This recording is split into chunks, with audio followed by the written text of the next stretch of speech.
제46칙. 제46칙은 간두진보, 장대 끝에서 나아감. 간두진보, 장대 끝에서 나아감. 석상화상이 말했다. 백척 장대 끝에서 어떻게 한 걸음 내딛는가. 백척이면요, 그게 1척이 30.3cm래요. 근데 백척이면 그러니까 대략 얼마냐? 30m. 30m랍니다. 대략 30m. 그러니까 30m나 되는 장대가 있을 리는 없지만은 있을 리는 없지만은 예, 실제로 있다고 생각하면 안 돼요. 예, 백척 장대 끝에서 어떻게 한 걸음을 내딛는가. 여러분 이 소리 많이 들었죠? 백척간두 진일보 많이 들어봤죠? 예, 오늘 그 얘기 하는 거예요. 재밌겠다. 아는 거라. 그 다음에 다시 예수님이 말했다. 백척 장대 끝에 앉은 사람은 장대 끝에서 서 있는 게 아니고 앉아 있대. 앉은 사람은 비록 도에는 들어왔으나. 자, 장대 끝에 앉은 사람은 도에 들어온 사람이래요. 예수님이 말한 거예요. 그러니까 석상화상이 말한 게 있고 다시 거기에다가 예수님이 말을 또 붙인 거예요. 그러니까 두 가지가 붙어 있는 겁니다. 이해가 되시죠? 그래서 예수님이 말한 것은 백척 장대 끝에 앉은 사람은 비록 도에는 들어왔으나 아직 참되지는 않다. 백척 장대 끝에서 모름지기 한 걸음 내디뎌야 온 우주의 온몸을 드러내리라. 온 우주에란 표현은 없지만 하여튼 온몸을 드러내리라. 온몸을 드러내리라. 자, 보세요. 여러분 이제 이런 말 있잖아요. 이 내용은 다 아시겠죠? 백척이나 되는 장대가 있어요. 막가지가 있는데 그 끝머리에서 한 걸음을 내딛는 데야. 어떻게 해야지 내딜 수 있냐? 첫 번째 질문이 그거예요. 어떻게 해야지 백척 장대 끝에서, 장대 끝에 올라간 것도 말도 안 되는 얘기지만은 하여튼 거기서 한 걸음 내딛는데 어떻게 할 수 있냐? 그 다음에 두 번째, 그 다음에 그 옛날 스님이 거기에다가 또 말을 붙였어요. 장대 끝에 올라가서 앉아있는 그 사람은 도를 얻은 사람이야. 하지만 거기에서 한 걸음을 내딛지 못한다면 시방세계 현 전신, 시방세계의 온몸을 드러내지 못해. 그러니까 시방세계의 온몸을 드러내려면 한 걸음을 나가야 돼. 지금 이렇게 말했어요. 그러니까 맥락은 다 같은 맥락이에요. 말이 조금 이제 다른데, 이제 우리가 이런 말이 있어요. 간두지세, 간두라는 게 이제 막대기 끝이란 말이에요. 거기가 막대기 끝에 서 있는 어떤 그 지세, 형세를 말하는 거예요. 막대기 끝에 서 있는 형세, 그걸 간두지세라 그래. 그럼 그게 간두지세라는 말이 무슨 뜻이냐면은 매우 위태로운 형세를 말하는 거예요. 굉장히 위태로운 거예요. 막대기 끝에 서 있는데 그게 위태롭게 안 위태롭겠어요? 엄청 위태로울 거 아니에요. 그래서 간두지세라는 말은 위태로운 상태를 말하는 거예요. 매우 위태로운 상태. 근데 그러한 상태로 만약에 이걸 갖다가 이 화두를, 간두진보의 화두를 이해하려고 하면은 이걸 보통의 사람들은 이걸 위태로운 상태로 그냥 이해를 해요. 이 전체 맥락을 다 안 보고 그냥 백척간두 진일보 그러면 그 말만 듣고 어떻게 보통 이야기를 하냐면, 위태로운 상황에 처했을 때, 내가 정말 벗어나기 어려운 상황에 처했을 때 용기를 내가 가지고 한 걸음을 내디딜 수 있어야 그 힘든 상황에서 내가 벗어날 수 있어. 그게 백척간두 진일보야. 이제 이렇게 아주 많은 사람들이 이해를 할 거 아니에요? 너무나 당연하니까 상식적으로 그렇게 이해가 될 수 있잖아요. 그래서 목숨을 걸고 백척간두에서 한 걸음 내디디면 죽으니까 그 죽을 용기를 가지고 한 걸음을 내디딜 수 있어야 내가 가진 그 지금 어려운 지금 상황을 극복할 수 있다. 수행자 같으면은 내 수행을, 내가 자아에 얽매여서 참자를 내가 지금 못 만나고 있다면 내가 정말 그 수행을 갖다가 더 열심히 해가지고 목숨을 내놓는 용맹정진을 해서 그 한 고비를 넘어가야만 깨달음을 얻을 수 있다. 예를 들면 이렇게 해석할 수 있고, 탐진치에 걸려있는 우리의 삶이 탐진치로부터 벗어나기 위해서는 내가 나를 갖다가 없애야만이 그것이 가능한데 나를 없애기 위해서는 백척간두에서 뛰어내리는 용기가 필요하다. 예를 들면 그런 식으로 해석할 수가 있는 거예요. 생사 문제를 해결하려고 하면 백척간두에서 한 걸음을 내딛는 용기가 필요하다. 그래야 생사 문제 해결한다. 번뇌를 해결하려고 그러면 백척간두에서 한 걸음을 내딛어야 번뇌의 문제를 해결한다. 그렇게 해가지고 정말 위태위태하고 힘든 경계 위에 서 있는 사람이 용기를 내어가지고 거기를 돌파하는 것을 백척간두 진일보라고 사람들이 많이 이해하고 있지만 이 화두는 사실 그런 내용은 아니에요. 그건 일반적인 이야기고, 사실 이 이야기는 깨달음에 대한 이야기입니다. 용기에 대한 이야기가 아니고 깨달음에 대한 이야기예요. 당연히 그러지 않겠어요? 그죠? 조사선 또리를 드러내기 위한 이야기지 다른 내용이 아니에요. 우리한테 좋은 어떤 조언을 해주고 인생에 큰 가르침을 주고 그러려고 이렇게 있는 그러한 그 화두가 아니에요. 그것도 정말 그렇게 응용해가지고 자기가 삶을 극복할 수 있다면 좋은 일이고 나쁜 해석은 아니잖아요. 아주 훌륭하고 멋진 해석입니다. 하지만 그 얘기는 아니에요. 자, 우리 교도님들 청정하십니까? 청정하십니까? 거기가 백척간두예요. 그게 백척간두야. 왜 청정한 게 백척간두냐? 백척 한번 생각해 보세요. 백척이나 되는 장대 끝에 딱 올라서 있어요. 또는 앉아 있어요. 그러면 앞뒤 양옆이 같아요, 달라요? 사방이 같아요, 달라요? 사방이 허공 아닙니까? 그죠? 앞도 허공, 뒤도 허공, 양옆도 허공이죠? 사방이 허공인 경계에 올라갔을 때 그때 백척간두에 올라섰다 그러는 거예요. 그러면 그게 뭡니까? 청정한 거예요. 됐습니까? 그래서 백척간두는 청정한 경지에 올라서 앞으로 봐도 허공이고 뒤로 봐도 허공이고 양옆으로 봐도 허공이면 거기 백척간두에 올라선 겁니다. 그러니까 백척간두에서 올라섰다는 것은 경지에 들어간 거예요. 그래서 아까 예수님이 말하기를 그 백척간두에 올라선다는 것은 뭐라고 표현되어 있냐면 도에 들어왔다 이렇게 표현한 거예요. 백척간두에 앉아있다는 거 도에 들어왔다 이렇게 표현한 겁니다.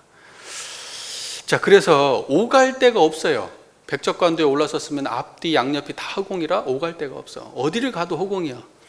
그런데 그 허공에서 한 발을 내디뎌라 이 뜻은 무엇이냐? 한 발을 내디뎌라는 것은 제 소리 잘 들립니까? 이게 한 발 내딛는 거예요, 허공에서.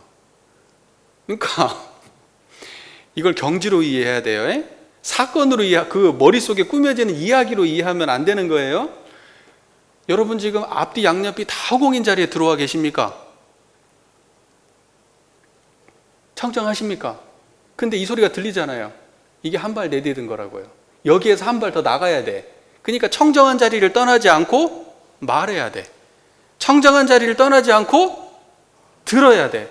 청정한 자리를 떠나지 않고 느껴야 되고 생각해야 되고 일해야 돼요. 그래야 허공에서 한 발 나간 거예요. 백척간두에서 한 발 나간 거예요. 이해가 되십니까? 그렇게 해야만이 청정한 이 자리에서 보는 거, 듣는 거, 생각하는 거, 이것이 시방세계의 현 전신, 시방세계의 모든 것들이 이 자리에서 다 이렇게 드러난다. 이게 한 발을 내디딜 줄 알아야, 청정한 자리에서 볼 줄 알아야 드러나는 거예요. 보는 것들이 드러나. 청정한 자리 떠나지 않고 들을 줄 알아야 그게 드러나는 거예요. 듣는 모든 게 드러나는 거예요. 그게 시방세계의 현 전신이에요. 됐습니까? 그러면 이제 원불교에서는 이런 걸 뭐라고 얘기합니까? 그러니까 장대 끝에 올라가 있는 것은 뭐고 불생불멸의 경지에 가 있는 거예요. 장대 끝에 불생불멸의 경지에만 머물러 있는 게 아니고 그 자리에서 육근을 작용하잖아요. 12회를 운전하잖아요. 그러면 이걸 보고 한 걸음 내딛었다 그러는 거예요. 이것은 인과보응의 세계를 말하는 거예요. 그러니까 원불교 입장에서는 장대 끝에서 한 걸음 어떻게 내딛느냐, 이 소리 들립니까? 그 자리 안 떠나서 그게 한 걸음 나간 거예요. 됐습니까? 예. 그게 불생불멸과 인과보응이 서로 바탕한 거예요. 그게 이론상이에요. 그러니까 지금 여러분들이 지금 제 얘기를 잘 듣고 계시죠? 이게 이론상이라니까. 이게 따로 없어요. 이게 여기가 이런 쌍이요. 아니비셜신의 육근 작용할 때 청정하면 아니비셜신을 작용하는 그 자리가 허공이면 장대 끝에서 한 발 나간 거예요. 그게 됐습니까? 예. 그래서 처처마다 이런 쌍이고 사사마다 이런 쌍이고, 그러면 그게 백척간도 진일보예요. 처처 이런 쌍, 사사 이런 쌍이면. 이거 이해한 거예요? 안 한 거예요? 지금 한 거 맞아죠? 맞죠? 네. 자, 근데 사실은 이제 그 조사선을 이야기하는 측에서 본다고 하면은, 이것은 제가 방금 이 해석은 아주 원불교적인 해석이고 불생불멸과 인과보응을 균형감 있게 드러내고자 하는 저의 아주 그 원리적 태도가 담겨 있는 설명이고, 오리지널 조사선 또리에서는 그렇게 설명한 것이 아닐 거예요. 그러니까 여기에서 원래 부문관에서 이야기하고 싶었던 그 해석은 그게 아닐 거야. 그러면 어떤 걸까? 어떤 걸까? 실제로 어떤 거냐면, 장대 끝이 오갈 데 없는 자리인 건 맞아요. 그죠? 장대 끝은 오갈 데 없는 자리죠? 그것은 앞도 공하고 뒤도 공하고 양옆이 공하해. 그런데 어디에 기대고 있어요? 장대를 밟고 서 있잖아. 장대를 밟고 서 있는 공은 온전한 공이에요, 아니에요? 공이라고 하는 게 어딘가에 기대어 있으면 제대로 된 공이에요, 인과적 공이에요? 인과적 공이에요. 그러니까 내가 어느 정도 경지에 올라가서 앞뒤 양옆 쳐다봐도 다 공인 것 같은데, 알고 봤더니 어디에 서 있는 공이다? 장대를 의지해 서 있는 공인 거예요.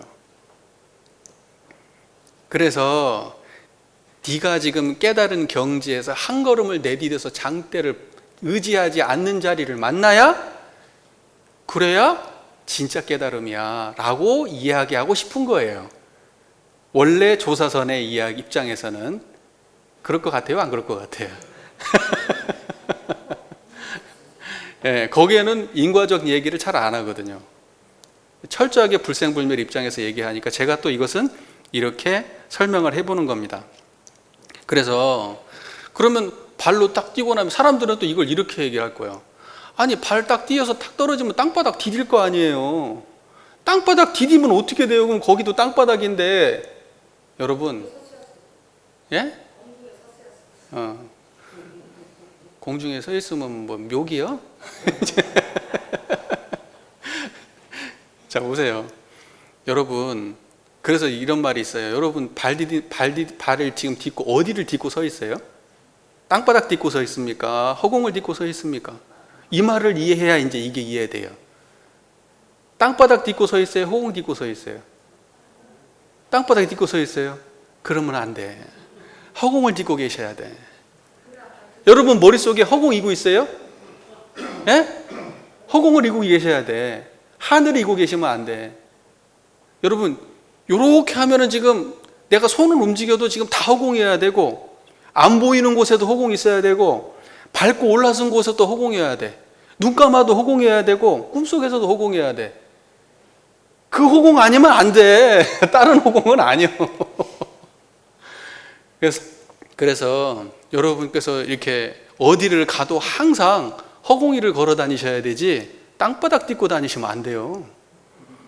그 깨달음 없는 거예요. 허공 딛고 다니십니다, 여러분들. 아시겠습니까? 내가 우리 예쁜 자식을 갖다 꽉 껴안았어. 자식을 껴안은 거예요? 허공을 껴안은 거예요?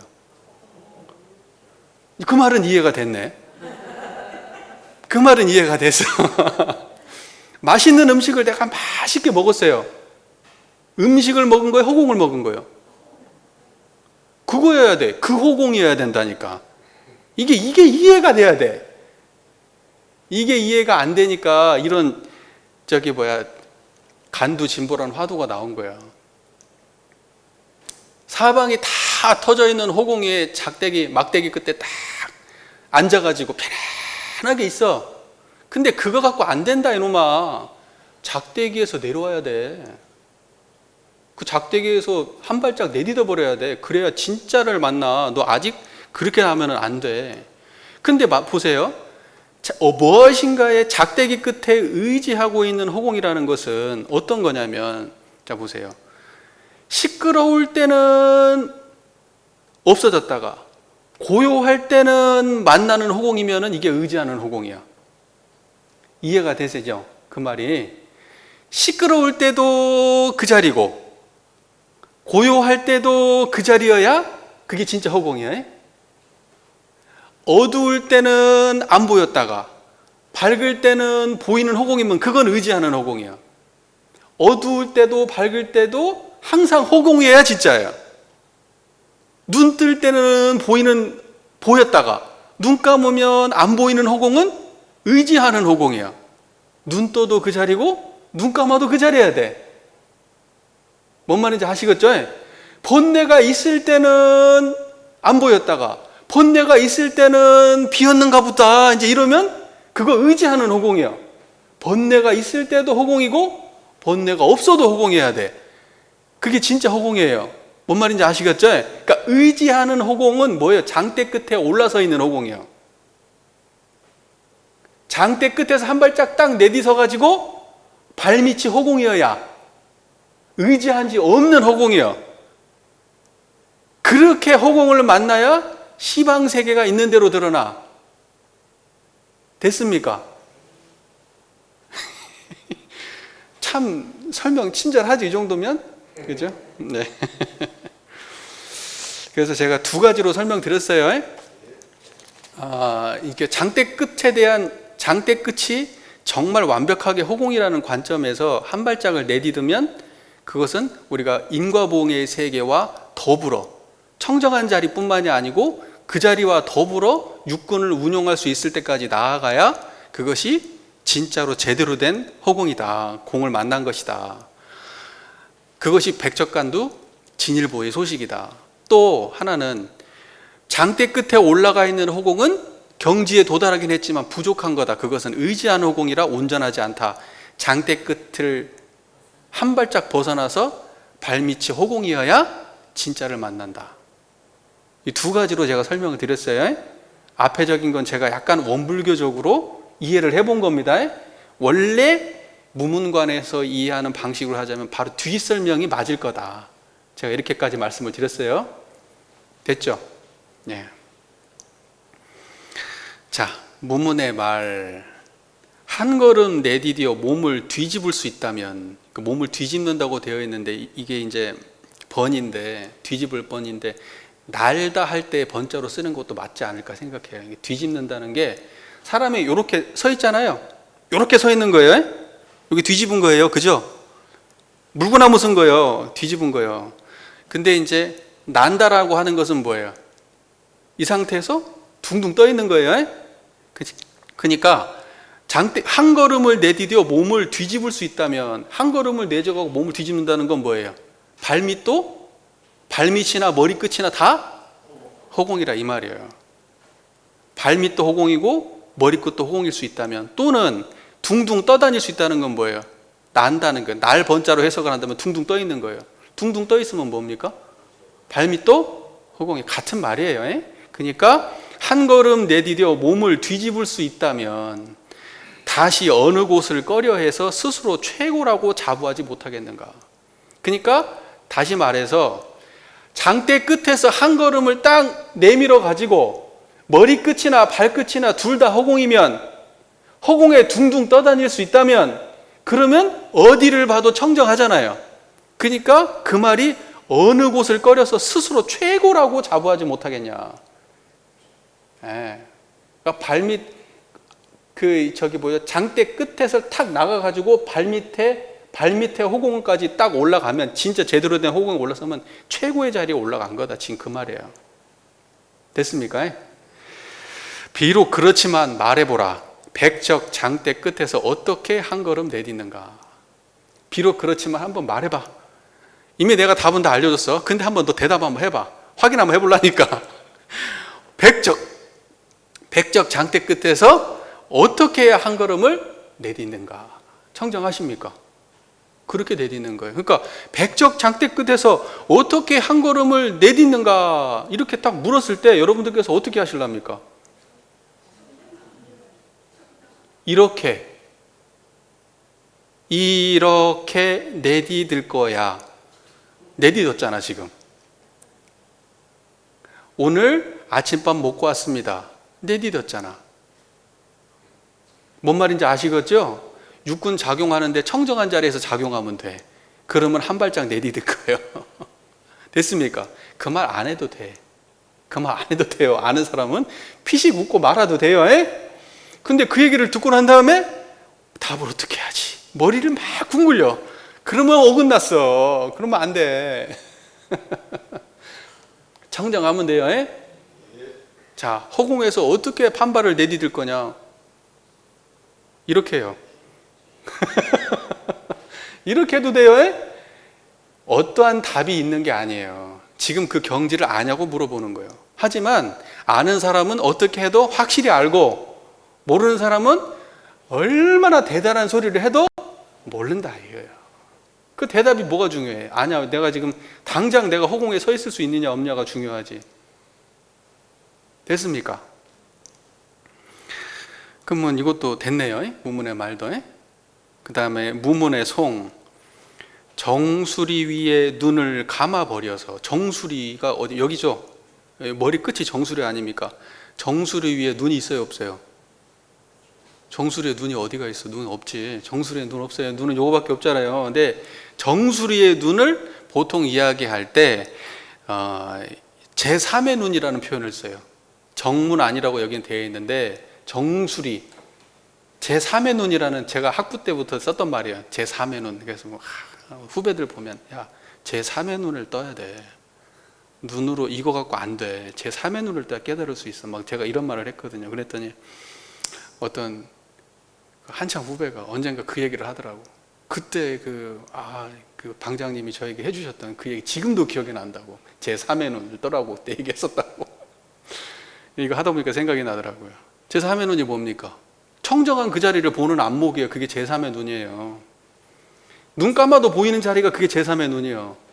이 눈은 눈 감으면 안 보이잖아요. 이 고개 눈은. 그죠? 근데 청정한 이 자리는 눈 감으나 안 감으나 항상 드러난단 말입니다. 이걸 보는 안목을 제3의 눈이다 이렇게 얘기하는, 이걸 정문 안이다, 정문 안, 정수리. 그래서 정수리 위에 눈을 감아버려서. 그럼 뭔 말이에요? 정수리 위에 눈을 감아버렸다는 것은 이 자리 눈을 떴다는 거예요? 못 떴다는 거예요? 못 떴다는 거죠? 정수리 눈을 감아버렸다는 건 이 자리 눈을 못 떴다는 거예요. 저울의 첫눈금을 잘못 읽는다면. 저울의 첫눈금은 뭐예요? 저울의 첫눈금, 청정한 이 자리예요. 이 초점을 모른다고 이게. 그래서 지난번에도 이런 얘기 하지 않았어요? 기억 안 나세요?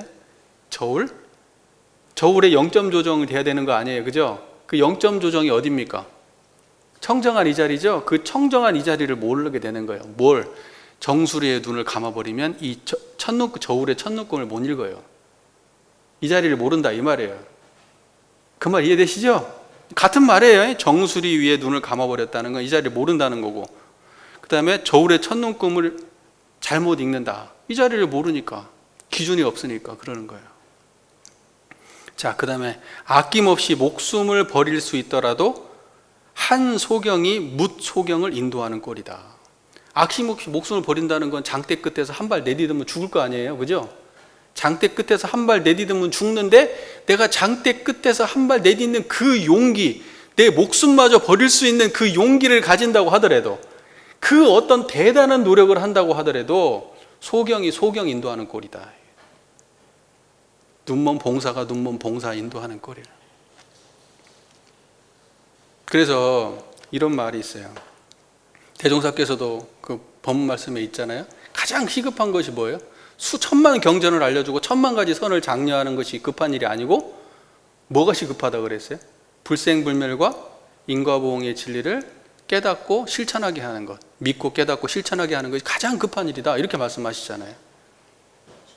대종사께서 그렇게 말씀하셨어요. 1000만 가지 경전을 알려주고 1000만 가지 선을 장려하는 것보다 그게 중요하다고. 그런데 사람들은 어떻게 이해하고 있냐면 이렇게 이해를 해요. 아니, 그 사람이 행동을 하는 걸 보면 견성한 거 알 수 있어. 그 사람이 선업을 많이 행동을 하는 거 보면 그 사람은 선업을 하는 거 보면 그 사람은 견성한 사람이야. 견성 안 했으면 선업 못해. 이렇게 말해요. 선업을 행하지 못하는 사람을 보면 저 사람은 견성 못했어. 왜? 선업을 행하지 않으니까. 견성이 선업하고 악업하고 관계 있어요? 없어요? 없는 거예요. 견성은 선업과 악업의 관계가 없는 거예요. 선업을 지어도 이 자리고 악업을 지어도 이 자리요. 그걸 아는 게 견성이지. 그리고 견성이라고 하는 건 성품을 보는 걸 견성이라고 하는 거고 성품을 쓰는 걸 솔성이라고 하는 거 아니에요. 그러니까 취사라고 하는 것은 성품을 쓰는 거 아니야. 성품을 쓰는 것은 내가 선업을 짓는 거하고 다른 얘기요. 성품을 끄집고 다니는 것은 선업 짓는 얘기가 아니에요. 뭔 말인지 아시겠죠? 그러니까 그런다고 해서 그러면 선업 짓지 말란 얘기는 전혀 아니고 악업 지으면 더 나쁘지. 그런 얘기는 전혀 아니에요. 그런데 그 사람의 행위를 보고 견성했냐 안 했냐를 결단 지을 수 없다는 말을 하는 거예요. 그 사람이 아무리 선업을 많이 쌓아도 견성 못한 건 못한 거예요. 그래서 선업을 많이 쌓고서 선업을 쌓은 걸로는 해탈 안 된다니까요.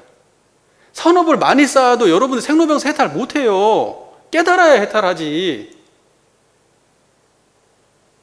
그러면 이런 말이 되는 거예요. 선업을 많이 쌓으면 생로병사 해탈할 수 있다. 이렇게 되는 거예요. 그러면 뭐 불법을 전혀 모르는 말이 되는 거 아닙니까?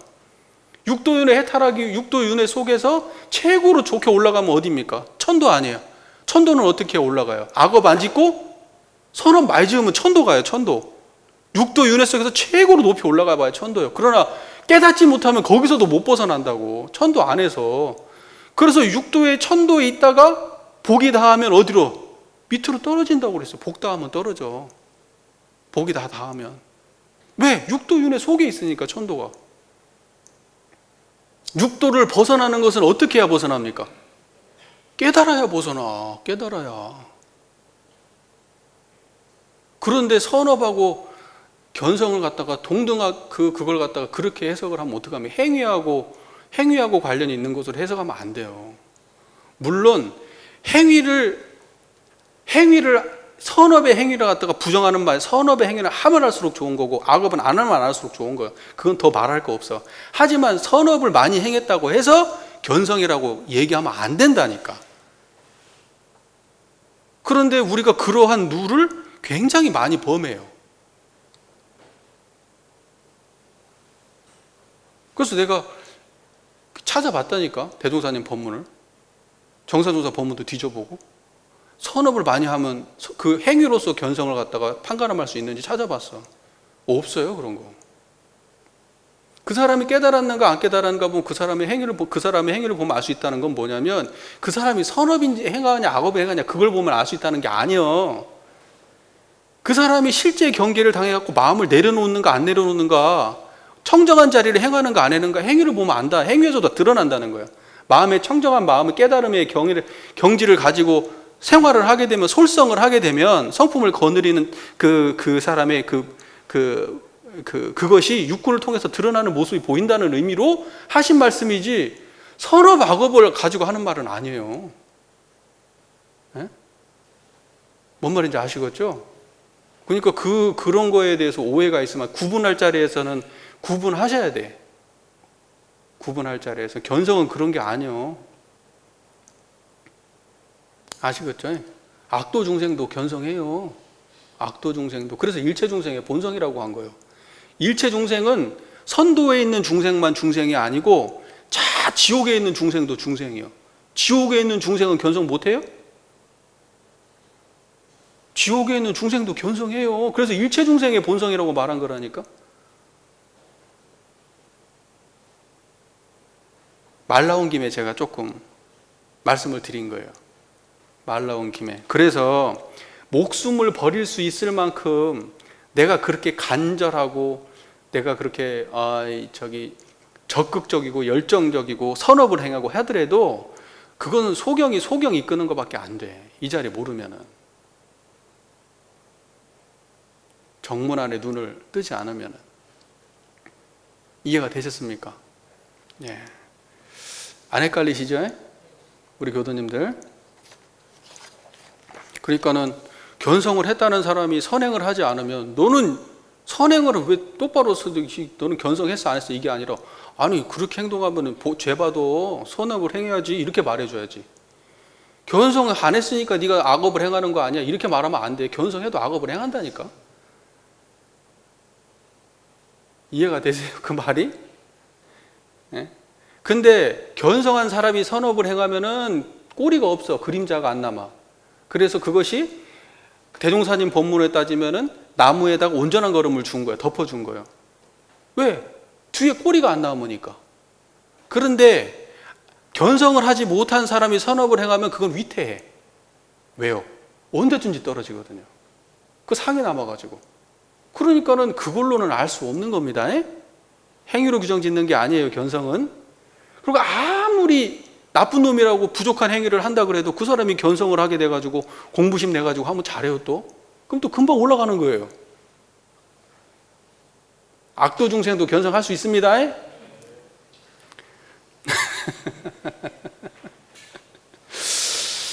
자, 그래서 우리 교도님들께서 간두진보 청정한 그 자리에서 우리의 일상의 삶을 그대로 살아간다면 그것이 백적간두에서 한 걸음 내딛는 일이다. 그러더니 열심히 이 자리를 챙기는 것은 더 말할 거 없고 정말로 앞뒤 양옆으로 한 발짝도 뛸 수 없는 그 어디에도 경계가 없는 청정한 자리를 만나는 건 말할 것도 없고 그 자리에서 한 걸음 더 나가서 육군을 작용하면서 보온도 하고 선업도 짓고 그렇게 살아야 되는 겁니다. 그래야 한 발 더 나가는 거예요. 됐습니까? 네, 긴 시간 경청해 주셔서 감사합니다.